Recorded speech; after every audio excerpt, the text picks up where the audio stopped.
perkenan Allah SWT.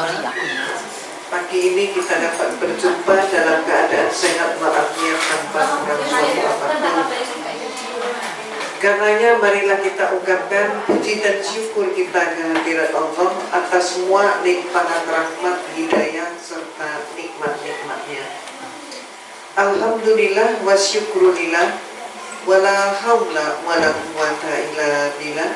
Wassalatu wassalamu ala Muhammad Rasulillah wa ala alihi wa sahbihi wa mawala. Segala puji dan syukur marilah semata-mata kita panjatkan kehadirat Allah yang telah berkenan mengatur hidup kita, yang karena rahmatnya semata alhamdulillah kaji kita di pagi hari ini dapat berlangsung dengan baik. Dan tidak lupa setiap saat senantiasa kita aturkan salam dan salawat kepada junjungan kita Nabi Muhammad Sallallahu Alaihi Wasallam beserta seluruh keluarganya. Semoga rahmat Allah dan barokahnya senantiasa menyertai seluruh umatnya kapanpun dan dimanapun, dan teristimewa kepada kita semua yang hadir bersama di pagi hari ini. Ibu-ibu yang saya hormati dan sekaligus yang saya cintai, hari ini tema kita adalah untuk meneliti kembali bagaimana sejarah menyatakan tentang kegemilangan Islam. Bahkan Islam saat itu pernah mencapai 2/3 dunia. Kalau kita sudah terkagum-kagum misalnya melihat Amerika itu baru satu benua. Padahal Islam itu pernah menjangkau 2/3 dunia.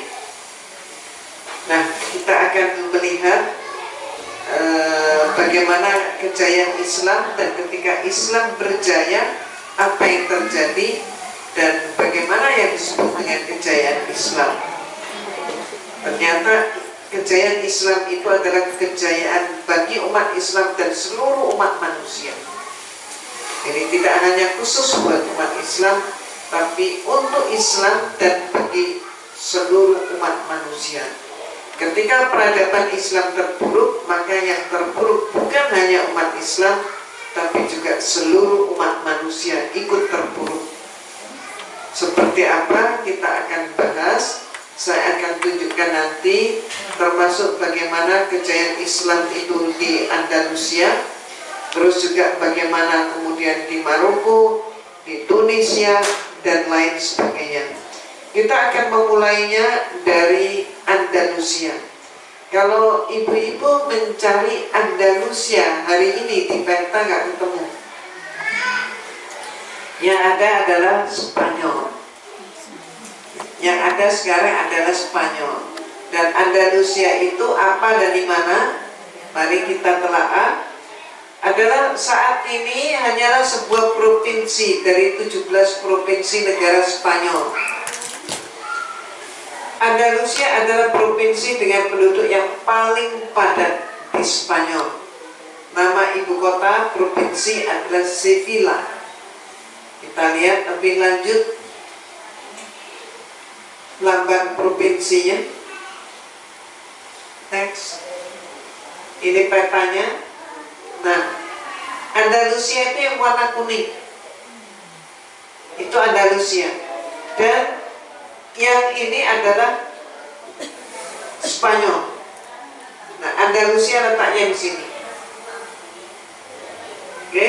Kalau itu sebelah kiri, paling kiri warna kuning muda itulah Portugal. Itu adalah batasnya.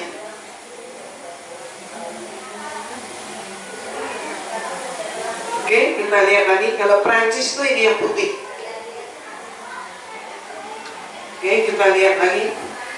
Nah Andalusia ini kalau dibesarkan tadi yang di bawah itu kalau dibesarkan inilah Andalusia. Meliputi ini. Bagaimana potret kehidupan di Andalusia saat ini? Kita lihat dulu saat ini. Nah ini tahun yang lalu saya ke sana, ya inilah masih seperti ini. Nah ini adalah di Huelva, tepatnya adalah pantai di yang namanya Cano de la Laculata. Nah itu mereka kehidupan sosialnya tidak lagi menyisakan kehidupan yang muslim, identitas muslimnya sudah tidak ada. Dan hari ini tidak ada satu pun manusia dari Israel, Yahudi itu tidak ada. Dan mereka paling takut ke Andalusia. Pemandangan kota Huelva itu seperti ini. Ini sekali lagi, ini sekarang ya, seperti ini. Dan ini adalah festival hari Minggu di Huelva. Nah, coba ingat ibu-ibu tentang topi kerucut yang di tanah air kita dipakai saat old and new, terus kemudian dikembangkan lagi ketika ulang tahun ya. Ini topi kerucutnya kan topi ini. Tapi sekarang kan dikasih bulat-bulatan lah, dikasih bintang segala macam. Kenapa pakai topi ini? Padahal topi ini simbolnya adalah simbol, berdarah-darah. Oke, nanti saya sebutkan. Kemarin saya sudah mulai sebut ya. Nah itu, nah ini melengkapi yang kemarin kan berarti. Nah ini yang kemarin hadir, banyak nggak yang kemarin hadir? Ada ya. Nah ini. Festival ini dirayakan hari Minggu Palma, Minggu Palem, hingga Minggu Paskah, yang merupakan kegiatan rutin Gereja Katolik Roma. Sampai hari ini begini. Nah ini, kostum ini topi kerucut dan rompinya, itulah yang disebut pakaian San Benito, atau mereka sebut juga Nazarenos. Merupakan kostum kebanggaan yang selalu ditampilkan saat festival, sebuah peringatan keberhasilan memurtadkan orang Islam. Ini bahasa halusnya itu seperti ini. Kalau bahasa seadanya, apa yang terjadi? Jadi pakaian ini, topi dan rompi itu adalah pakaian yang harus dipakai oleh orang Islam yang murtad dari Islam dan masuk ke Katolik. Harus pakai itu. Kenapa? Alasan dari serdadu, tentu dari ratunya, instruksinya dari Isabella, dikatakan demi keamananmu, karena kami tidak bisa membedakan kamu orang Andalusia yang masih Islam atau Andalusia yang sudah ikut Kristen. Maka kamu yang ikut Kristen harus pakai seragam San Benito. Nah, dengan inilah mereka selamat, tidak dibunuh untuk sementara.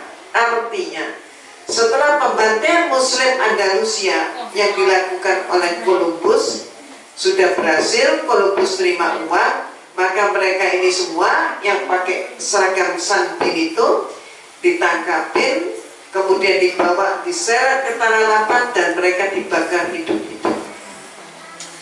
Jadi pakaian itu sekali lagi kesimpulannya, pakaian ini adalah pakaian untuk Muslim Andalusia yang murtad. Sekarang karena ketidakmengertian, orang Islam ikut-ikut pakai ini untuk old and new. Bahkan anaknya supaya lucu, kalau ulang tahun dikasih topi ini. Jadi sama aja dengan mengatakan bahwa anak saya hari ini sudah murtad. Kan sama aja mengatakan begitu. Itu dilakukan kenapa? Karena tidak tahu. Itu yang terjadi. Karena tidak tahu, berakibat fatal. Ini katedralnya Saint Mary, juga di Sevilla. Katedral banyak sekali. Ini gereja Saint Bartolomeu, itu di Huelva. Nanti kalau nah ini kalau ibu perhatikan dengan seksama, dari mana? Ini kan bentuk kubah.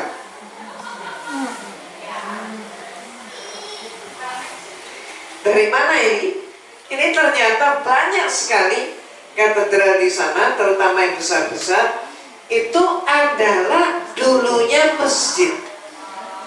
Tapi kemudian ketika mereka menjatuhkan pimpinan Islam, kemudian beralih ke Ratu Isabella, maka masjid itu kemudian dilebarkan dan mereka buat katedral.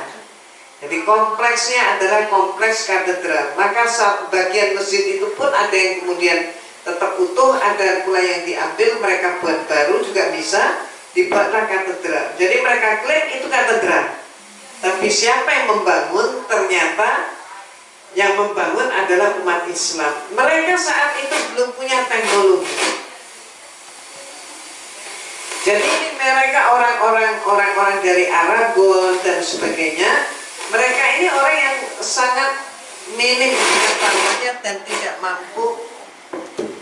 mampu mereka ini untuk melakukan suatu pembangunan, membuat bangunan yang indah, dan akibatnya mereka membuat katedral, tapi yang membangun itu adalah umat Islam. Saya contohnya saja, ketika saya masuk ke katedral itu dan melihat pilar-pilarnya, kemudian saya membaca ada tulisan Arab Al-Mansur. Saya tanyakan kepada guide-nya, nah Al-Mansur ini apa maksudnya?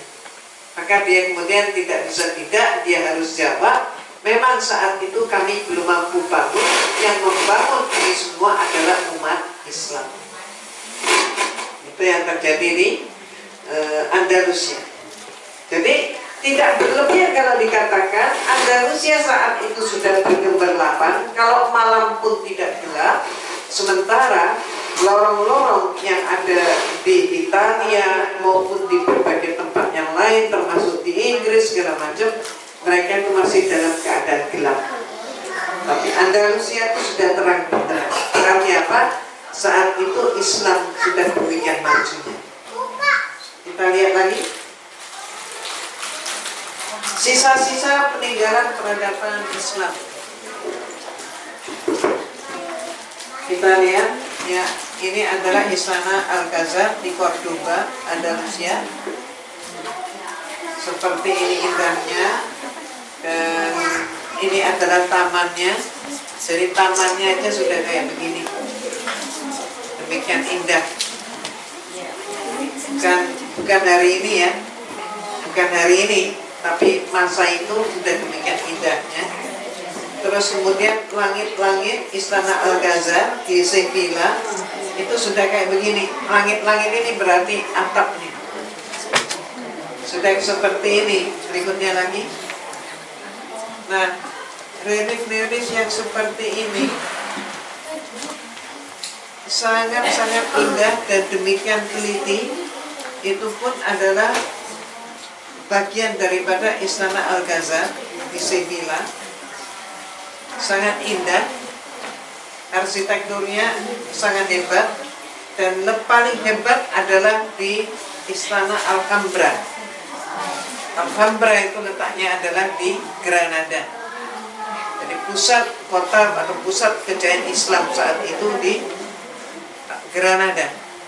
Sampai hari ini ternyata luar biasa indahnya, dan saya mendapatkan kesempatan masuk ke Alhambra itu di malam hari. Ternyata subhanallah nggak keluar. Ada. Nah, saya mendapatkan kesempatan untuk melihat Alhambra itu di malam hari. Ya? Enggak, mungkin ditaruh saja model. Kayaknya nggak ini, nggak nyampe. Gimana? Terdengar? Nggak terdengar. Nggak bisa. Ya. Jadi saya mendapat kesempatan malam hari, ternyata ya saya tidak tahu awalnya, ternyata melihat Alhambra di malam hari itu adalah suatu momen yang sangat spektakuler. Luar biasa indahnya. Justru kalau kita lihat di malam hari, bermandikan cahaya. Kalau bangunan saat ini kita sudah demikian bangga dengan bangunan rumah, dinding seperti ini dan atap itu yang paling spektakuler untuk abad 21 adalah dari gipsum. Betul. Rumah dengan gipsum, atapnya itu udah top deh, dibangun kayak apa. Bandingkan ini. Ada lagi yang lain? Kita lihat keindahannya. Nah, nih contohnya. Ya. Jadi terus ini silakan tanya, ini atap ini itu dari apa? Ternyata kalau kita sekarang itu bangga dengan gipsum, mereka ini marble. Jadi kalau kita sekarang ini mengaku diri kita ini sudah hidup di era modern, sebetulnya kalau kita ukur mereka jauh lebih modern daripada kita. Mereka marble, kita masih gipsum. Luar biasa. Dan ternyata kalau kita lihat kondisi ekonomi daripada Spanyol, Spanyol itu adalah negara yang ekonominya lebih parah daripada Indonesia. Itu Spanyol. Pertanyaannya kemudian, Spanyol ini menghidupi diri dari mana? Kalau kita kan sumber daya alamnya oke. Ada dari sumber hutannya, sumber lautnya oke. Tampannya oke. Tapi kalau mereka dari mana? Mereka nggak punya industri yang berarti. Pariwisata, ya pariwisata yang mana? Laut mereka nggak punya. Jelek-jelek aja lah lautnya, biasa-biasa, nggak ini. Tampan mereka nggak punya. Jadi dari mana? Pariwisata. Pariwisata yang mana yang menghasilkan devisa? Bukan katedral, tapi yang paling banyak pengunjung adalah ini, Alhambra. Seluruh dunia datang untuk menengok Alhambra, termasuk orang-orang Kristen. Banyak sekali yang terpikat dengan keagungan Alhambra. Ini langit-langitnya. Jadi pada saat itu memang didesain sedemikian. Sultan menyatakan, saya ingin Kubah ini bernuansa Islam tapi sekaligus menunjukkan bahwa ini adalah langit. Nah, gimana itu? Jadi inilah dengan warna memang seperti ini ya sejak zaman itu. Ini zaman itu begini. Ya kalau tanamannya ini sih tanaman zaman sekarang, tapi bangunan yang demikian indah. Kolamnya juga ini. Dulu ya kolam begini. Nah, apalagi itu. Nah, oleh mereka dengan memakai arsitektur Islam, mereka paksakan ini dikasih patung. Inilah mereka. Ya, jadi penambahan itu kita lihat dengan jelas sekali. Oh, ini tambahan, itu ketahuan. Kita bisa tahu bahwa itu adalah tambahan-tambahan. Ada kemudian dinding itu yang mau tidak mau kemudian harus cacat. Kenapa? Karena gambar atau kaligrafi di situ sengaja dipangkas. Kemudian ada juga yang ditambah. Mana mungkin ada kaligrafi yang pakai simbol kepala manusia, misalnya. Nah ini ketahuan kan? Demikian rumitnya. Ini adalah pada peradaban Islam. Jadi ini adalah bangunan peradaban Islam. Maka kalau kita lihat ke Spanyol tuh nggak ada kemajuan apa-apa. Nah, hari ini kan tadi saya tunjukkan awal, hari ini, nah ini hari ini. Padahal ketika peradaban Islam seperti ini. Oke. Al-Baitin, kompleks perumahan orang Moors itu maksudnya Muslim. Rumahnya udah kayak begini-begini. Pintunya kayunya tebal-tebal mereka. Zaman masa itu. Nah ini paku-pakunya ya memang begitu. Pada masa itu. Ini desain rumah di Malaga. Mereka sudah kenal kayak beginian. Kalau kita sekarang ini membuat ruang yang kedap suara supaya suara yang ada di dalam ruangan tidak terdengar, maka yang kita buat kedap itu adalah dari dindingnya, kan gitu. Tapi kalau mereka zaman itu enggak seperti kita sekarang. Zaman itu yang membuat suara itu kabur sehingga tidak bisa dideteksi adalah air mancur, air mancur. Jadi biasanya sultan dan para penasihatnya itu kalau sudah berunding supaya tidak didengar oleh telinga yang lain, karena dalam ruangan itu juga harus ada orang, maka gimana? Ngomongnya itu berkeliling mereka di tengahnya ada air mancurnya. Udah nggak bisa direkam, nggak bisa diulangi. Berikutnya lagi, jembatan ini dibangun pada era kekuasaan Roma. Sebelah kanan itu adalah Calahorra Tower, benteng yang dibangun oleh Muslim untuk menjaga dan sebagai pintu masuk ke jembatan Roma. Dari sini ke sana. Foto sebelah kiri itu ada masjid, adalah Masjid Cordoba yang dibangun saat Muslim berkuasa, namun diubah menjadi katedral saat penaklukan oleh Isabella. Berikutnya, Roma pada ini ketika gemerlap seperti ini di Andalusia oleh Muslim, sebaliknya Roma sedang dalam kegelapan. Teknologi hidrolik itu ditemukannya justru di Andalusia. Jadi kalau kita ini terpukau dengan negara kincir angin, Nederland, ya, kita pikir penemu kincir angin itu Nederland, tapi ternyata justru Andalusia. Sistem hidrolik itu ditemukan di Andalusia.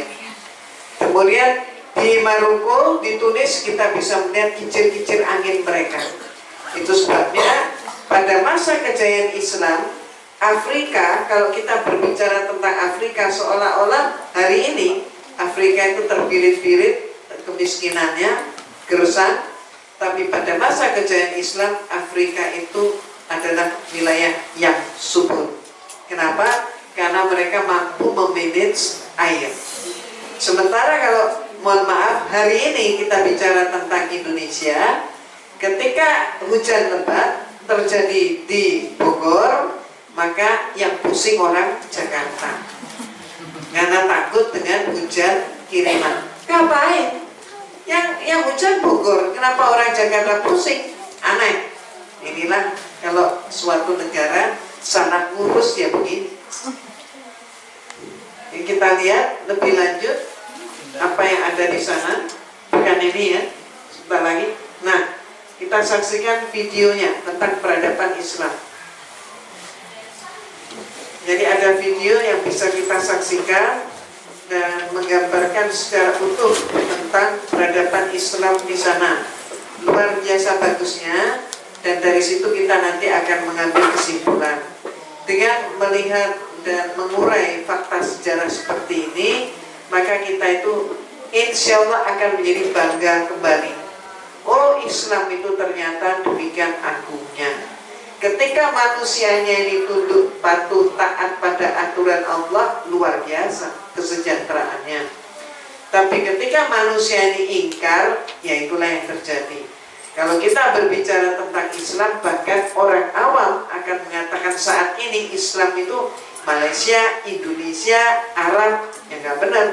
Islam itu pernah menguasai 2/3 dunia. Kita saksikan.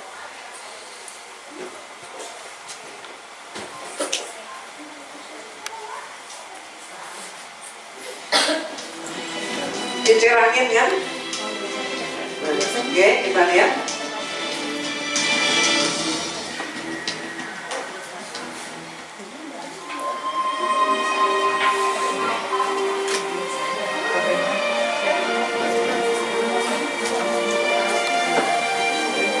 Ketika berkembang dari Arab ke segala penjuru dunia sepeninggal Nabi, Islam membawa kemajuan dan kemakmuran bersamanya.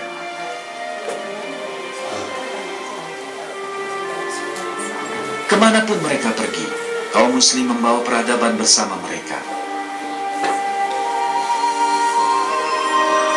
Misalnya, di Tunisia mereka merancang sistem pemurnian air untuk memenuhi kebutuhan air minum. Pemurnian air sudah ada sejak zaman Dua buah kolam yang saling terhubung dibangun untuk mendiamkan air. Pemotor air yang tenggelam ke dasar kolam atau mengapung di permukaan dibuang dan airnya dialirkan ke kota melalui pipa-pipa.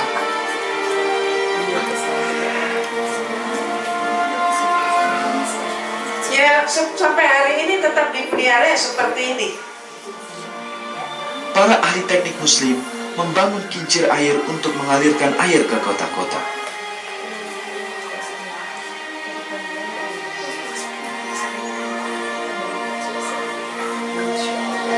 Ibu kota Baghdad adalah kota paling menakjubkan dan modern di dunia.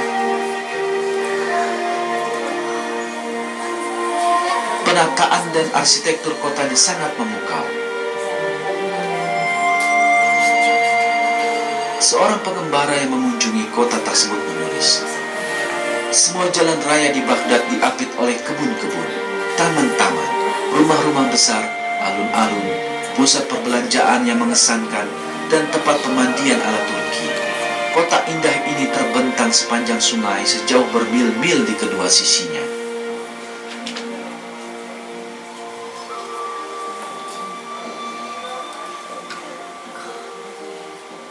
Pusat Islam penting lainnya adalah di Spanyol.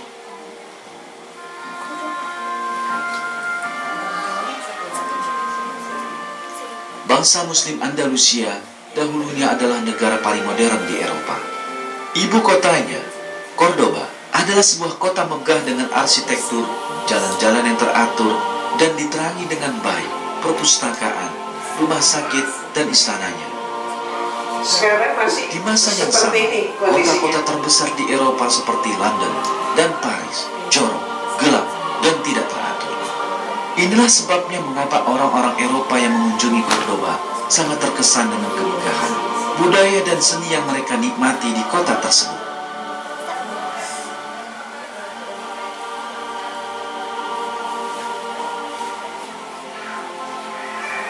Salah satu dari sedikit karya arsitektur megah yang masih tersisa adalah katedral Katolik di pusat kota.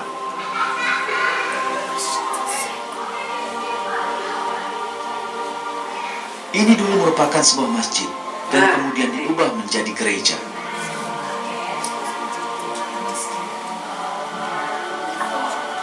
Bagian dalam masjid dahulunya indah memukau, dan orang Nasrani yang datang ke Cordoba terpesona oleh keindahannya.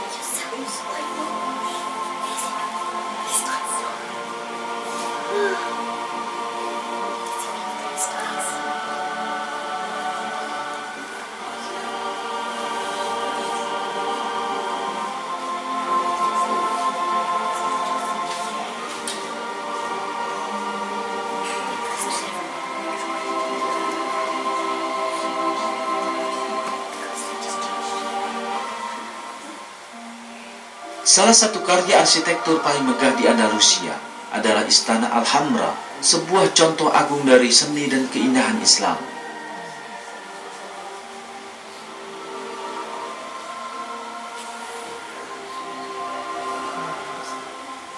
Gimana kalau penguasa yang tinggal di sini semua Dalam gaya ayat-ayat arsitektur terpampang di dinding, mulai dari ayat Al-Quran sampai hadis, sampai dengan pemikiran-pemikiran para ulama. Kalau orang yang nggak soleh nggak tahan hidup di sini. Cari lukisan perempuan telanjang misalnya. Nah, inilah sekilas tentang peradaban Islam yang pernah menjangkau 2/3 dunia. Nah, kita lihat Andalusia di masa yang lalu. Ini tadi petanya berikutnya. Awal mula negeri Andalusia yang disebut juga Al-Andalus di zaman Bani Umayyah. Pada saat itu Musa ibn Nusair adalah gubernur Afrika Utara dan Barat. Pernah menerima delegasi yang datang dari Ceuta yang terdiri dari Pangeran Julian dan keluarga Raja Witiza yang memerintah Spanyol. Maksud kedatangan mereka minta bantuan Amir Musa ibn Nusair untuk menyerang dan menjatuhkan Raja Visigoth di Spanyol. Namanya adalah Rodrik, yang kedudukannya di Toledo. Raja ini adalah raja yang sangat dolim, bengis, kejam.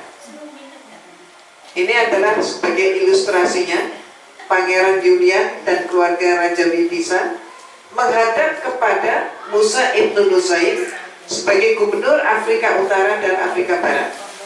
Ini mereka datang, mereka menghadap. Setelah memperoleh persetujuan Khalifah Al-Walid di Damaskus, Musa berangkat bersama pasukan, sedangkan Panglima Tariq bin Ziyad ditunjuk sebagai pemimpin pasukan dengan membawa 12.000 personil dan sekaligus sebagai petunjuk jalan dari petunjuk jalan adalah Pangeran Julian dan keluarga Raja Witisa. Ini minta bantuan untuk diperangi. Jadi minta bantuannya bukan kepada yang lain-lain. Kalau sekarang misalnya bukan kepada siapa, tapi justru minta bantuan kepada penguasa Islam. Nah, ini sebagai ilustrasinya. Mereka berangkat nih, mendarat di suatu tempat yang kemudian dikenal dengan nama Gibraltar, Jabal Tariq. Mendaratnya di sana itu. Yang Gibraltar ini adalah beruncing sampai ke ujung.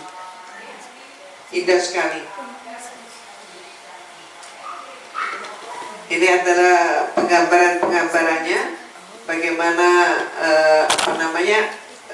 Tariq bin Ziyad memotivasi prajurit-prajuritnya dengan menyatakan, kami datang ke sini bukan untuk kembali. Artinya apa? Kamu jangan berharap pulang. Kita tidak akan pulang. Kita hanya memiliki dua pilihan: menaklukkan negeri ini lalu tinggal di sini, atau semua akan binasa. Hanya itu dua pilihan, mau hidup atau mau mati. Wahai seluruh pasukan, kalau sudah begini, melihat keadaan seperti ini, kemana lagi kalian akan lari? Ingat tadi Jabal Tariq. Di belakang kalian laut, di depan kalian musuh. Demi Allah Subhanahu wa Ta'ala, satu-satunya milik kalian saat ini hanya kejujuran dan kesabaran. Hanya itu yang dapat kalian andalkan. Dan ibu-ibu, pada masa itu, setiap kali pasukan Islam akan maju perang, mereka itu sholat lebih dulu. Bahkan mereka pun banyak yang melakukan puasa.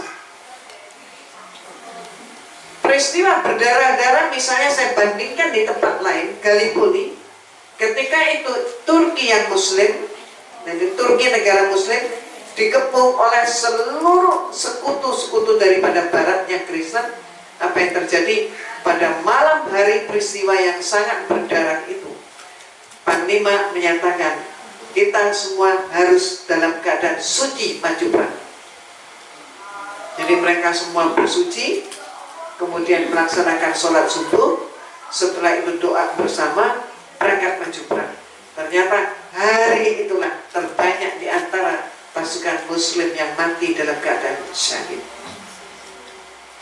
Ketika kemudian Taman Pahlawan itu dibuat, banyak sekali ditemukan jenazah. Di antara jenazah itu ada yang seperti orang sedang tidur. Tidak hanya satu. Berarti mereka memang berjuangnya itu semata-mata karena Allah, bukan karena alasan yang lain. Jadi mereka pun gugur di medan perang sebagai seorang yang syahid. Nah, Tariq bin Ziyad kemudian memerintahkan untuk membakar semua armada kapal agar tidak bisa kembali dan tidak ada lagi keraguan. Ini caranya Tariq bin Ziyad. Jadi dengan sengaja kapalnya dibakar sendiri. Nih, ilustrasi penggambaran kapalnya. Jadi kalau sudah demikian, mau kemana kalian? Mau pulang? Gak bisa. Mau nyebur laut? Mati. Daripada mati konyol kan lebih baik mati berjuang. Jadi gak ada pilihan. Nah, kalau mau hidup dengan wajar, ya ayo perang. Itu yang dikatakan oleh Tariq bin Ziyad. Sementara dari pihak musuh, kedatangan pasukan Islam itu sudah didengar oleh Roderick.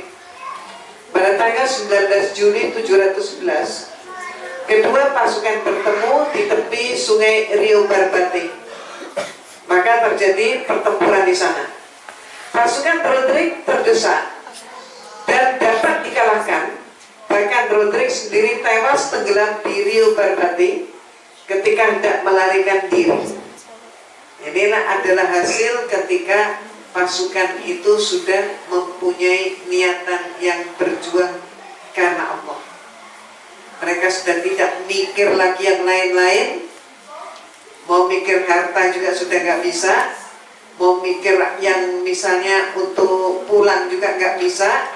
Maka satu-satunya jalan mereka harus berjuang all out.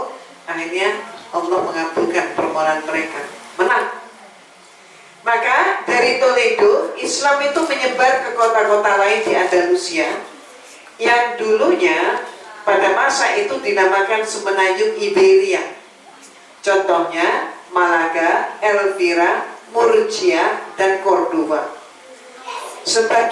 Di setiap penyebaran Islam, Tariq mendapatkan dukungan penduduk di wilayah yang ditaklukkan untuk menaklukkan wilayah-wilayah lain. Artinya apa? Para penduduk di wilayah-wilayah itu, mereka itu juga sedang merasakan kedoliman daripada penguasanya sendiri. Sehingga kedatangan Tariq bin Ziyad ini diterima oleh mereka. Kenapa? Karena mereka ingin terbebas dari kekuasaan penguasanya yang dolim. Jadi yang memimpin itu kejam, yang memimpin itu bengis dan lain sebagainya. Nah ini ada pemimpin baru nih, musuh. Maka mereka membackup musuh daripada membackup penguasanya sendiri. Itu yang terjadi. Nah ini adalah wilayah setelah terjadi penyatuan, dan sekarang kita lihat Amir bin Musa Ibnu Nusair pada tahun 712 berangkat menuju ke Spanyol.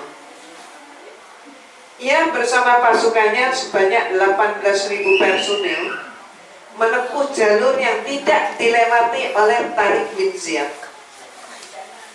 Ia mampu menaklukkan Sidonia, Carmona, dan berhasil memasuki Sevilla, Huelva, dan akhirnya mengikuti arah sungai, dan sampailah ia bersama pasukannya ke kota Mieridú dan kota-kota kecil lainnya. Kemudian dapat bertemu dan bergabung dengan pasukan Tariq di Toledo. Itu Juli tahun 713. Berikut lagi. Kemenangan yang telah dicapai oleh Muslim di Spanyol mengukir sejarah baru Islam di Eropa. Karena Spanyol merupakan pintu masuk menuju ke Eropa. Untuk selanjutnya, maka dakwah Islam disampaikan ke seluruh benua Amerika dengan mudah. Ke benua Eropa dengan mudah.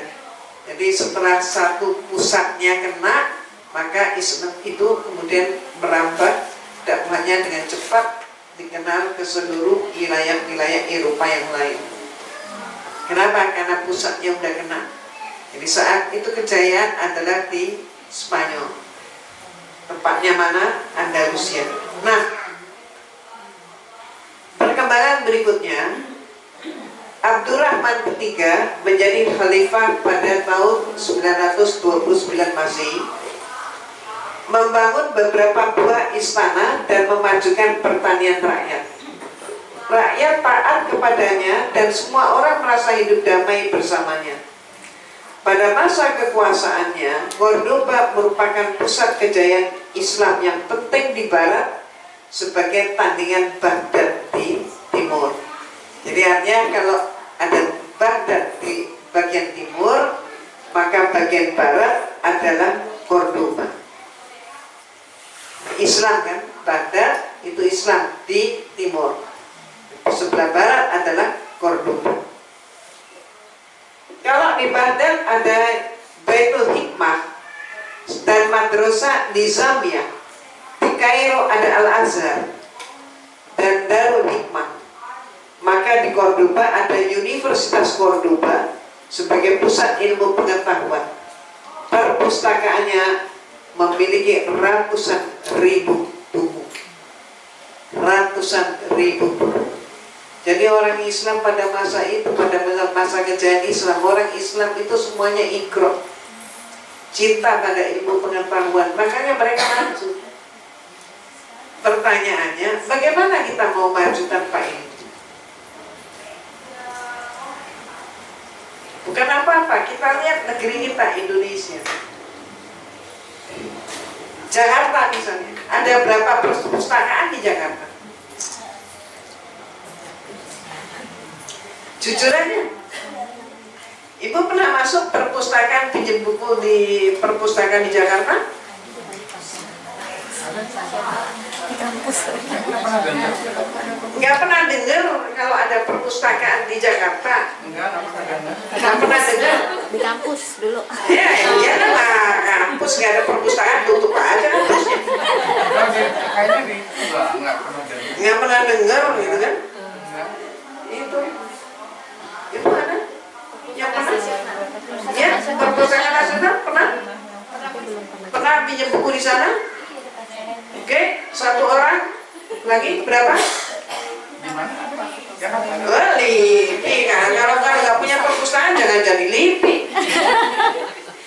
Jadi dari sekian ini ternyata yang pernah pinjam buku di perpustakaan nasional cuma satu orang. Ibu sebagai apa? Waktu kuliah ada tugas. Kuliah ada tugas. Nah, ternyata justru ketika Islam berjaya, nanti kita akan lihat berapa banyak perpustakaan yang ada. Dan makanya ketika menjatuhkan Islam, sejarah mencatat ketika Islam dijatuhkan, apa yang lebih dulu dilakukan? Membakar perpustakaan. Supaya apa? Orang Islam jadi orang yang tidak berilmu, ilmu pengetahuan macet, tidak berkembang, malah dilupakan. Nah, Indonesia sekarang jarang orang baca, ikro itu jarang. Orang kalau mau tidur nggak bisa tidur, baru ambil buku bacaan. Jadi pengantar tidur. Jadi kan kebalik. Oke, kita lihat. Cordoba, Konstantinopel, dan Baghdad adalah 3 kota yang merupakan pusat kebudayaan dunia saat itu. Mana yang lain? Tidak ada. Justru Cordoba, Konstantinopel, Baghdad. Di Cordoba, contohnya, ini rinciannya, terdapat 113 ribu rumah. Jadi 113.000 rumah, itu Cordoba. Perpustakaannya berapa? Perpustakaannya 70. Nah, sejumlah toko buku dan masjid. Bermil-mil jalan aspal diterangi lampu dari rumah-rumah yang berhamparan. Semuanya membuat Cordoba mempunyai popularitas internasional dan kekaguman para pengunjung. Intinya di sini, Cordoba itu jumlah rumahnya di kota itu 113.000. Perpustakaannya ada 70. Jakarta rumahnya kira-kira berapa juta?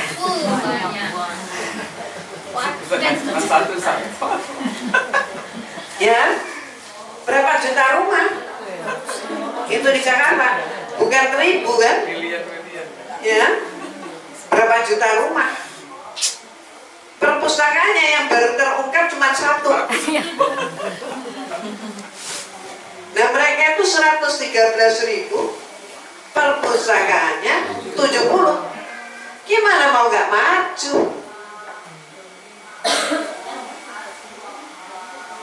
Kita ukur nih soal perpustakaan. Saat itu berarti seorang disebut ustadz kalau dia sudah mampu nulis buku. Kalau ada orang ceramah tapi dia belum nulis buku, maka dia tidak disebut ustadz. Nah, ustadz zaman itu bisa tenang dia nulis buku, tidak mengejar target. Mohon maaf, tidak ada seperti dosen terbang yang kemudian hari ini ceramah di sini, 5 kali ceramah. Kenapa? Ya nutupin untuk apa? Dapur rumahnya supaya berasap. Tapi Ustadz zaman itu enggak dikejar seperti itu.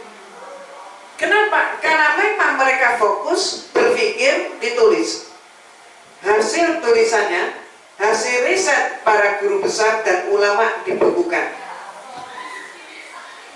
Tanda jasa yang diberikan khalifah pada penulis adalah emas seberat buku yang ditulisnya. Artinya apa? Termasuk ulama zaman itu.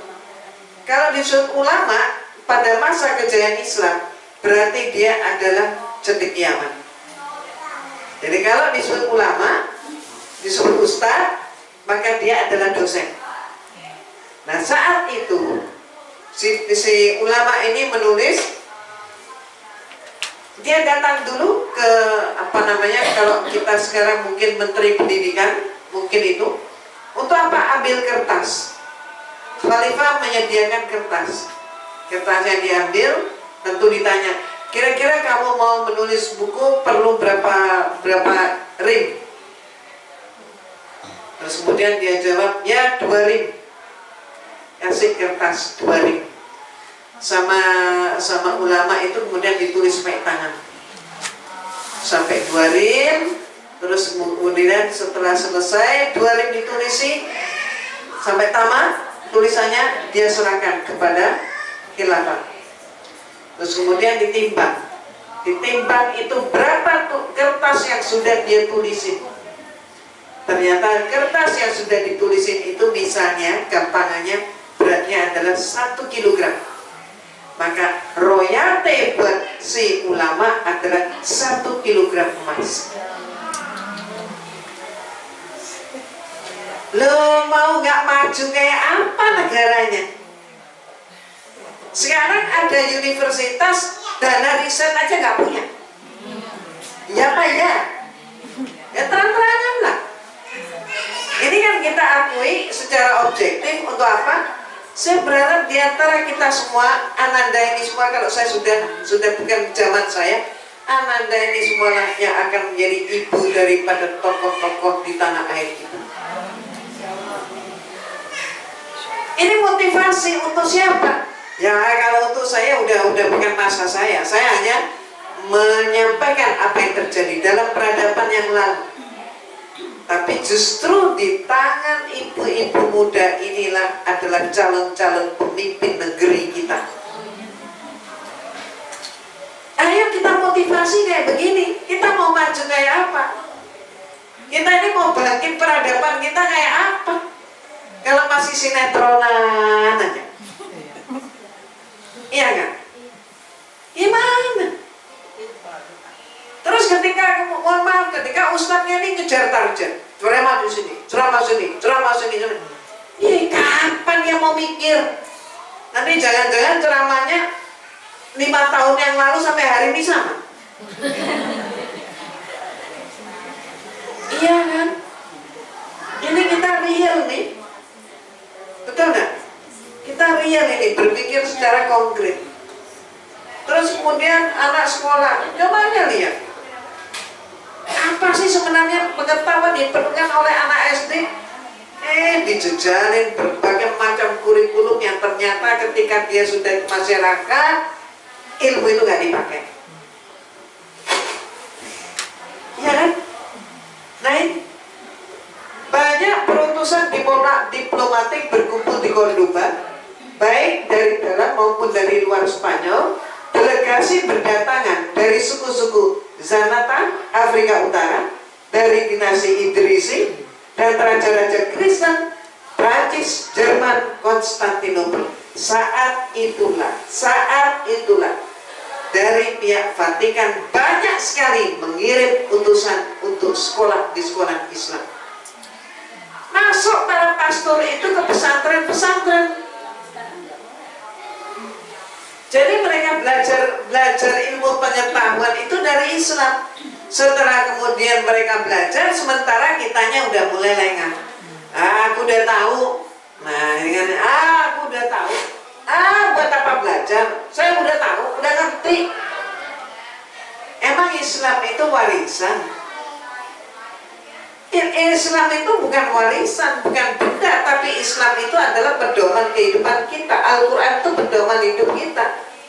Kalau nggak dipelajari, ya nggak bakal dimengerti. Kalau kita nggak ikro, ya jangan berharap tahu. Sementara banyak yang ikro, mohon maaf, di tanah air kita banyak orang khatam Quran, tapi dia tidak paham apa yang dia khatamkan. Bagaimana mau mengamalkan? Betul kan? Ini hari ke-27 Ramadan saya ngomong begini ini untuk mompa ibu-ibu. Bukan ngomel, tapi mompa ibu-ibu. Mumpung Ramadan masih ada 2 hari lagi, hari ketiganya kita sudah Idul Fitri. Betul nggak? Jangan kita kehilangan. Setidak-tidaknya semangat itu harus tetap ada dan menggelora dalam hati kita. Jangan pernah sampai semangat kita padam. Ibu-ibu lah, kalau saya ini tinggal cucu saya yang semasa dengan anak-anak ibu-ibu, kapan kita mau berjaya kalau nggak mulai kita rintis hari ini? Siapa yang bisa mompa anak-anak kita kalau tidak ibunya yang mompa? Maka dalam Islam dikatakan surga itu terletak di bawah telapak kaki ibu. Ya pada ibu mereka bergantung, bukan pada bapak. Ibu makhluk kuat. Maka disebutkan almar'atu imatul bilad in soluhatil bilad fa in fasadatil bilad. Wanita itu bagaikan tiang dalam sebuah negara. Kalau tiangnya itu kokoh dan kuat negara itu. Tapi kalau tiangnya rapuh, hancur kehidupan di negara itu. Ya ini boleh dikatakan seluruh perkembangan ilmu pengetahuan di masyarakat intelek Muslim dan intelek Islam Spanyol mempengaruhi perkembangan ilmu pengetahuan di dunia Barat. Karena apa? Ilmunya belajarnya dari Islam, dibawa dikembangkan di Barat. Orang Islamnya terlena. Ketika orang Islam terlena, dibakar perpustakaan dan dijarah negerinya. Ingat, bahkan bagaimana dengan Irak jatuh waktu yang beberapa tahun yang lalu. Satu hari sebelum Irak itu dijatuhin bom, dibombardir, apa yang terjadi? Museum termasuk perpustakaan, terutama museum, pindah semua barangnya. Nggak ada lagi di Irak itu. Bukan juga hilangnya juga bukan karena bom, tapi dipindahin dulu setelah habis di bom.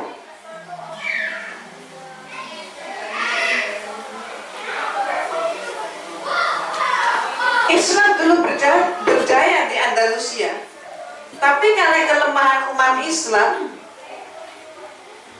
berhasillah kemudian dijatuhkan. Kelemahannya apa? Antara lain umat Islam itu cepat puas diri, lalai. Sementara tuntunan agama kita menyatakan hari ini kita harus lebih baik daripada kemarin. Kalau hari ini kita sama dengan kemarin, kita masuk dalam golongan orang rugi. Tapi kalau hari ini lebih jelek, dolim, celaka, maka tidak ada pilihan bagi umat Islam. Hari ini harus lebih baik daripada kemarin. Nah inilah pernyataan tersebut. Pernyataan, saya ulangi, boleh dikatakan seluruh perkembangan iptek masyarakat Islam di Spanyol mempengaruhi iptek di dunia Barat, terutama setelah memasuki abad pertengahan. Pernyataan tersebut diperkuat perkataan Christophe Le Bon. Dia mengatakan bahwa perkenalan dengan peradaban Islamlah yang sebenarnya membawa Eropa menjadi dunia beradab. Ini pengakuan Christophe Le Bon. Abad ke-9 dan 10 adalah saat pusat Islam di Spanyol sedang berada di puncak kecemerlangannya. Abad 9 dan 10. Pusat-pusat intelektual di Barat saat abad 9-10 hanya berupa benteng-benteng yang dihuni oleh para bangsawan yang dirinya merasa bangga atas ketidakmampuannya membaca mereka. Bodoh, tapi dipelihara terus. Mohon maaf, Ibu. Mohon maaf. Kalau kita berbicara tentang perkembangan ini, saat ini pun orang Arab, rakyat di Arab, orang-orang di Arab, mohon maaf, mereka bangga dengan keadaan, sudah nyaman, sudah dapat sakhel, uang hidup, uang saku dari kerajaan. Mereka merasa mereka negara yang kaya, ya memang kaya. Siapa bilang mereka nggak kaya? Mereka kaya. Tapi untuk membuat orang Arab mau sekolah, pemerintah itu harus ngasih hadiah kepada yang punya anak-anak kecil. Dipancing dengan real supaya apa? Mau kirim anaknya ke sekolah. Lah. Akhirnya orang Arab kaya karena sumber daya alam. Sumber daya alam adalah karunia Allah, tapi mereka, mohon maaf, tidak mampu untuk mengelola sendiri. Yang mengelola mereka adalah bangsa-bangsa lain. Nah, sebab-sebab kemunduran berikutnya di zaman Hisham kedua tahun 976 sampai 1013 Masehi terjadi perubahan struktur politik. Hisham kedua baru berusia 11 tahun ketika ia naik tahta. Hisham kedua tidak mampu mengatasi ambisi dari pembesar istana dalam merebut pengaruh dan kekuasaan. Nah, ini akhirnya tumbang di tangan Hisham kedua yang saat itu umurnya adalah 11 tahun. Maka para penasihatnya, menterinya, terus kemudian petinggi-petingginya, bangsawannya maunya makan enak, hidup enak. Inilah yang terjadi, pecah, berebut, hancur Islam. Yang hancur tentu bukan agamanya, orangnya yang hancur. Timbulnya perpecahan dinasti Umayyah di Spanyol ditandai dengan munculnya raja-raja kecil, di antaranya dinasti Abbadi, dinasti Murabit, dinasti Muwahhid, dinasti Bani Nasr.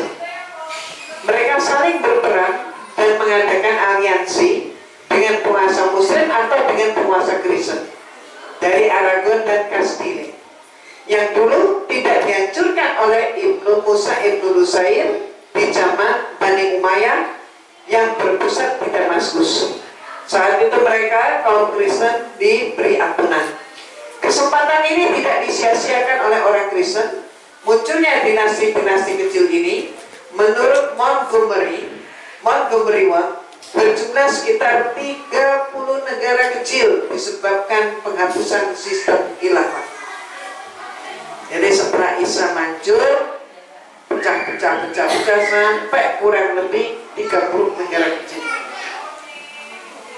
Berikut,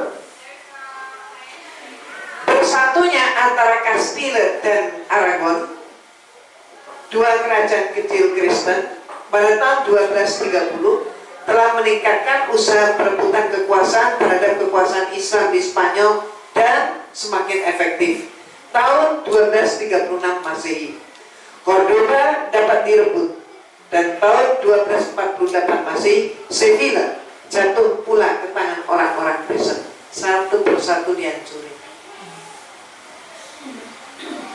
Menyatunya dua kekuatan besar Kristen, Ferdinand dari Aragon menikah dengan Isabella dari Castilla tahun 1469 Masehi. Tahun 1490 Ferdinand membawa pasukan berkuda lebih kurang 10.000 orang menyerbu Granada sampai ia memperoleh kemenangan.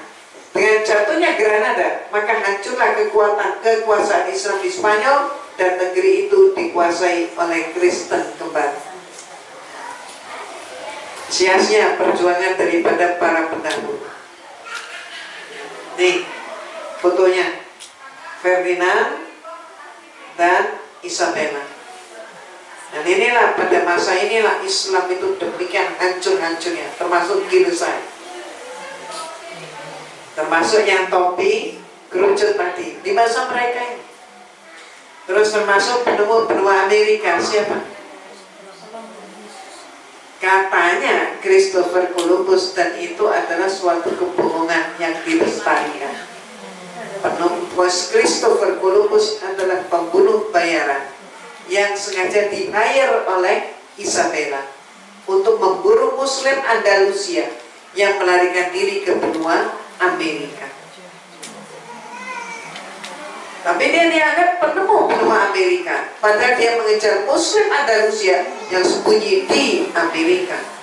Berarti penemunya siapa? Muslim Andalusia. Pribuminya siapa? India. Bukan Christopher Columbus.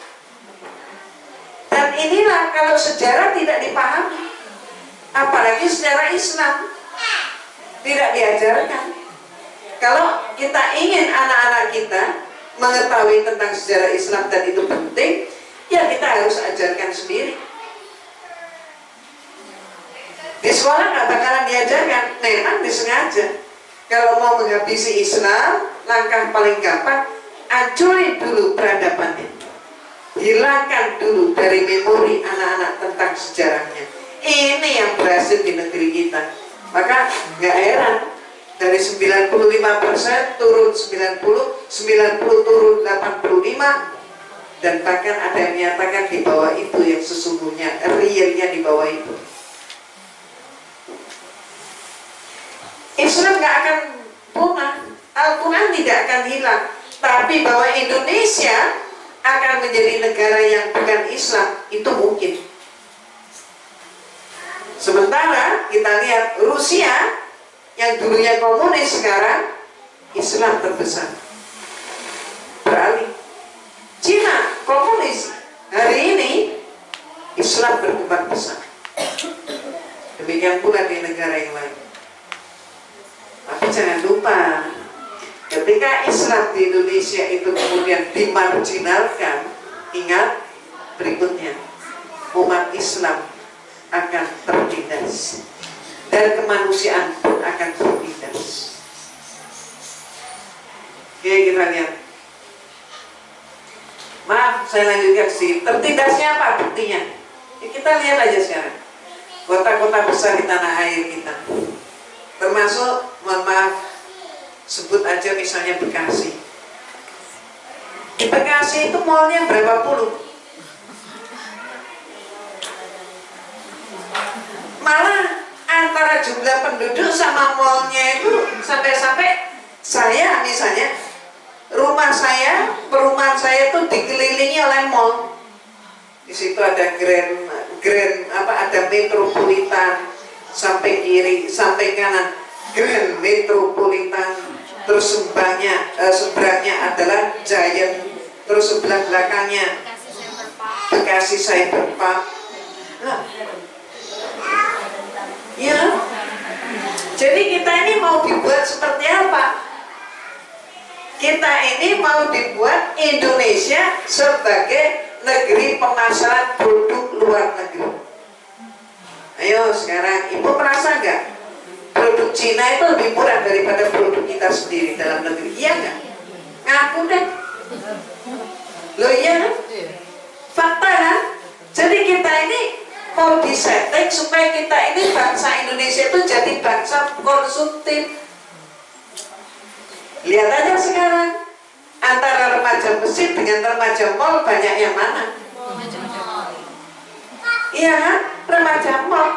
Lah ustadz-ustadznya disetting hidup supaya apa? Supaya hidupnya sulit. Nggak ada riset tadi. Nggak ada sekarang ini ustadz mau nulis buku, berapa ustadz itu di antara teman-teman cuma berapa orang? Yang lain apa?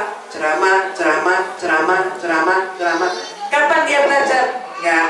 Jadi artinya apa? Kemajuan berpikir pun maju. Gimana mau nggak keropos? Semua ini saya ungkap karena saya lihat ibu-ibu ini ibu-ibu pemikir. Karena ibu-ibu adalah ibu-ibu yang punya potensi untuk berpikir, ibu-ibu lah yang akan melahirkan pemimpin-pemimpin negeri. Ayo sekarang Ramadan kita mikir beneran. Nah, kita lihat tahun 1479 Ferdinand kedua dari Aragon dan Isabella pertama dari Castile, Paus Sixtus keempat, ya, sudah melibatkan Paus. Mereka ini membentuk Inkuisisi Spanyol. Inkuisisi Spanyol itu apa? Lembaga independen pengadilan, berupa pengadilan yang dipimpin langsung oleh Dewan Tertinggi dan pelaksana Inkuisisi. Siapa dia pelaksana Inkuisisi?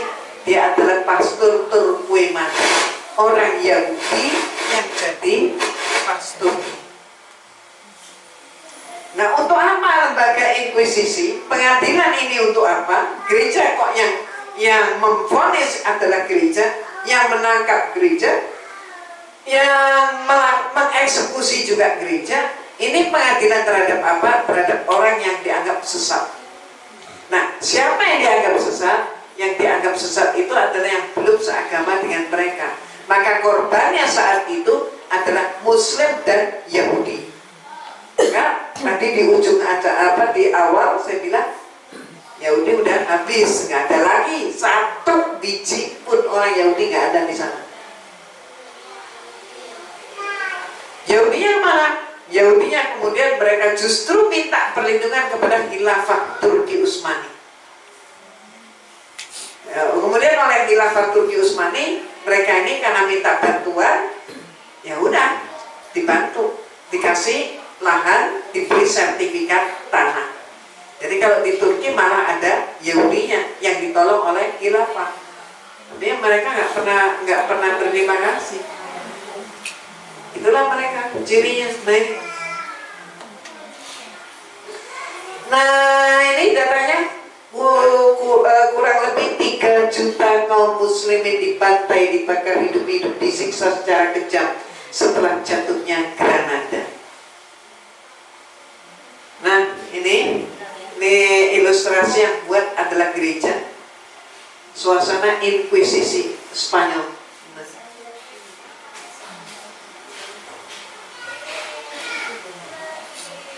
Ngeri sekali. Yang saya paparkan ini bukan dongeng ya Bu ya, bukan dongeng, ini sejarah. Oke.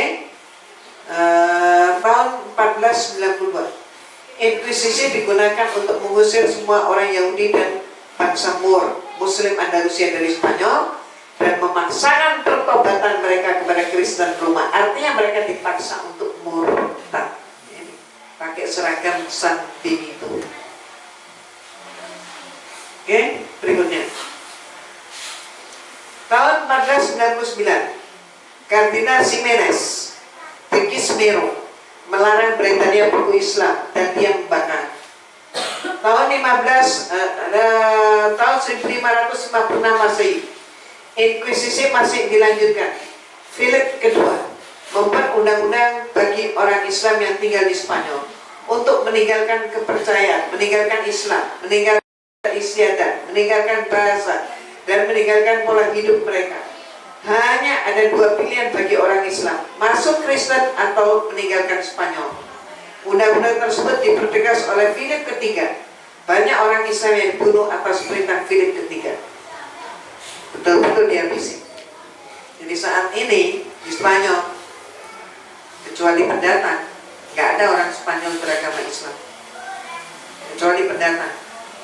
Entahlah kalau pendatang yang sudah nikah dengan pendatang kalau menikahi orang setempat mungkin dia mu'alaf, tapi yang Islam sejak dari asalnya tidak ada. Yahudi dipastikan tidak ada Yahudi di Spanyol. Nampaknya kekejaman yang dilakukan itu merupakan cara untuk melenyapkan Islam ke akar-akarnya. Nah, inilah sekali lagi lintasan sejarah. Bagaimana kalau kita nggak ngerti sejarah? Bagaimana kalau kita tidak tahu hal ini? Karena tidak tahu topi kerucut dipakai. UNU ikut-ikut, April Mop ikut-ikut. Anak ulang tahun dikasih topi kerucut. Padahal sejarahnya sangat memilukan. Berawal dari apa semua ini? Berawal dari tidak tahu. Maka mulai hari ini saya mengajak ibu-ibu seluruhnya, ayo tinggalkan tidak tahu. Tidak tahu itu jangan dipelihara, tapi kita tinggalkan. Kita akan rugi karena kita tidak tahu. Nah, sampai di sini. Mudah-mudahan ada guna dan manfaatnya. Sudah masuk waktu sholat? Ya, kita break dulu. Ya, silakan. Saya bertanya nih. Jadi saya pernah baca itu dulu sejarah. Jadi kan ke Paus Roma itu dia menjajah negara itu kan ada 3 ya, dia gold, glory, gospel.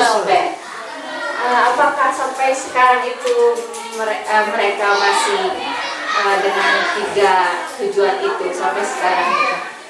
Apalagi kalau dilihat Andalusia itu sangat disayangkan sekali ya, padahal kejayaan dari situ semuanya. Apalagi iman-iman sekarang seperti Ibnu Sina udah namanya udah tenggelam gitu ya, udah nggak dikenal. Itu gimana ini sebagai ternak belajar sebagai biara sampai sekarang itu gimana sih gitu?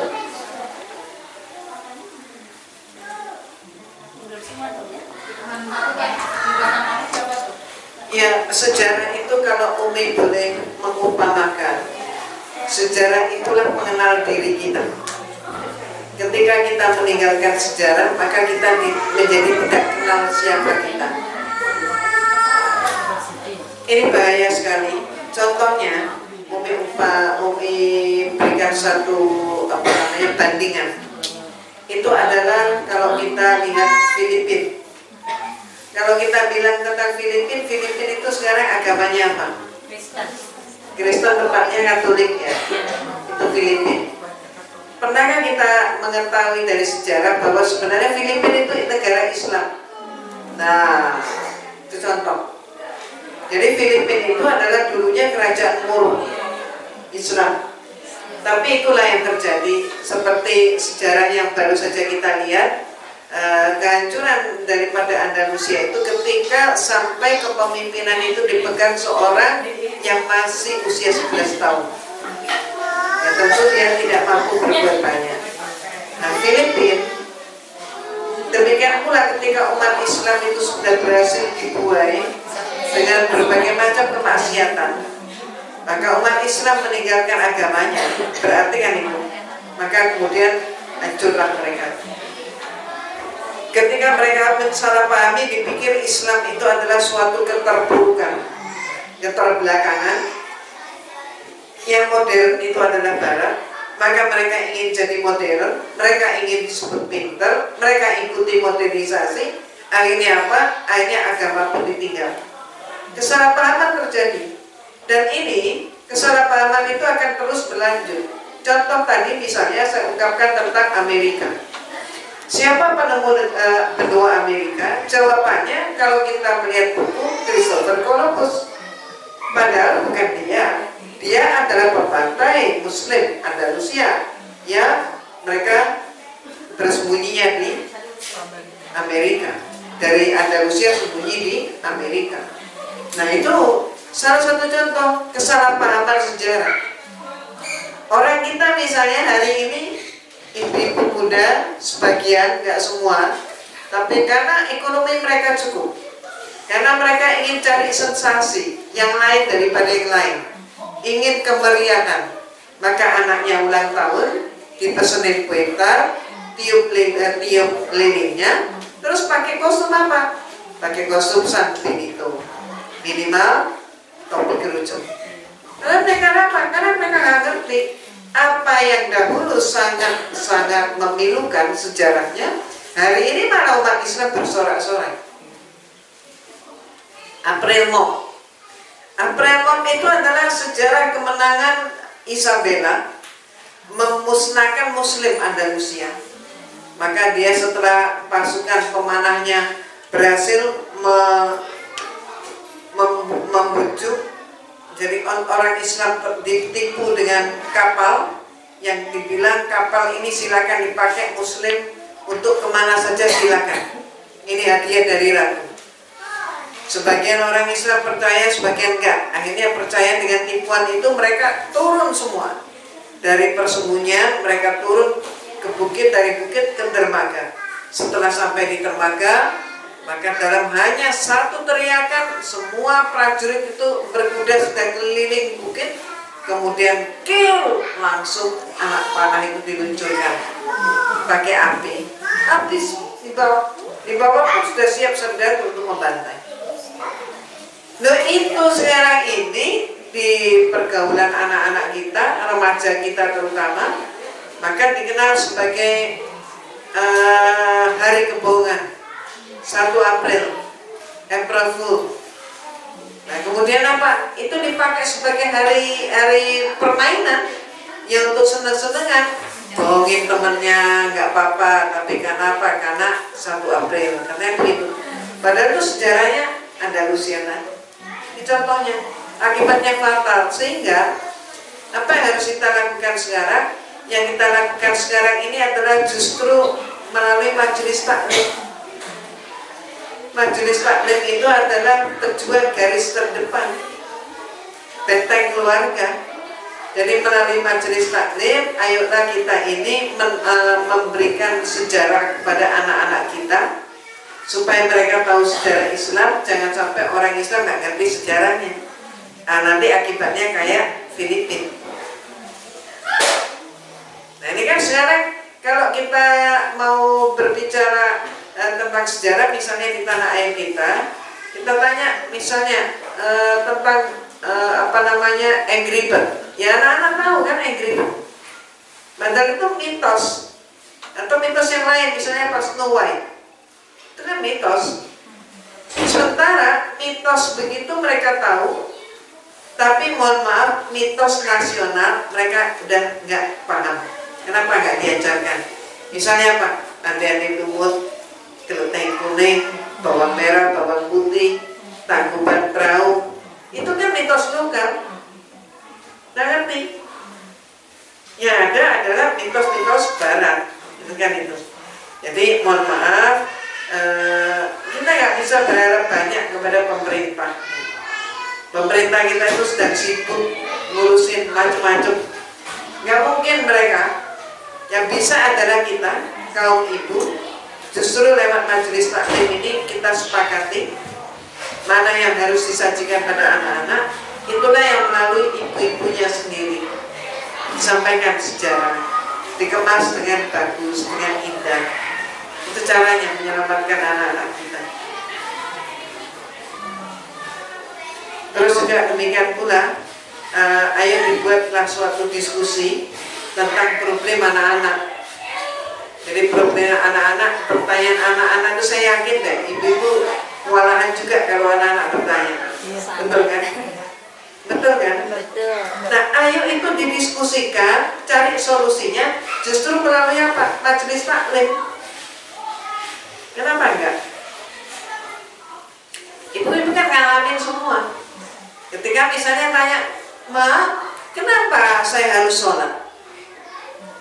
Misalnya, mereka teman-teman saya nggak sholat, kenapa saya harus sholat? Sementara penyampaian kita ini tidak bisa seperti gaya orang tua kita menyampaikan kepada kita. Nah jadi sekarang ini kita untuk memberikan jawaban yang bisa diterima oleh anak-anak, itulah yang harus kita diskusikan. Banyak sebenarnya permasalahan komunikasi itu bisa diselesaikan lewat majelis taklim.